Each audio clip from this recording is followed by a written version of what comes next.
নবাবী হেসেলে স্বাগত বন্ধুরা। আজকের রেসিপি বোয়াল মাছের বড়ি বেগুনের তেলে ঝালে।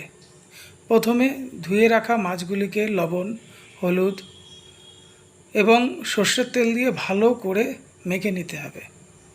আমরা জানি বোয়াল মাছ ভাজার সময় খুব ফোটে।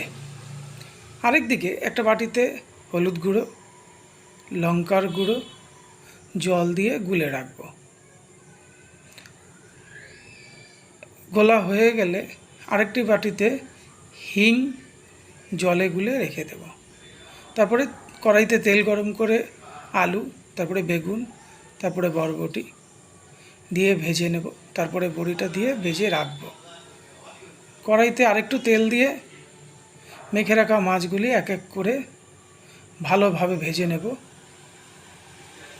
মাছগুলো ভাজা হয়ে গেলে তেলে 5 ফোড়ন দিয়ে ফোড়নের যখন গন্ধটা বেরোবে তখন হিঙের জলটা দিয়ে ভালো করে কষে নেব।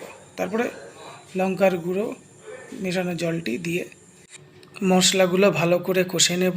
তারপরে আলু, বেগুন, বড়ি, সবজি দিয়ে ভালো করে জল দিয়ে ফুটিয়ে ভেজে রাখা মাছগুলো এক এক করে দিয়ে দেব। লাস্টে কাঁচা লঙ্কা দিয়ে আমরা নামিয়ে নেব। বন্ধুরা, ভালো লাগলে অবশ্যই ফলো, লাইক, শেয়ার করুন।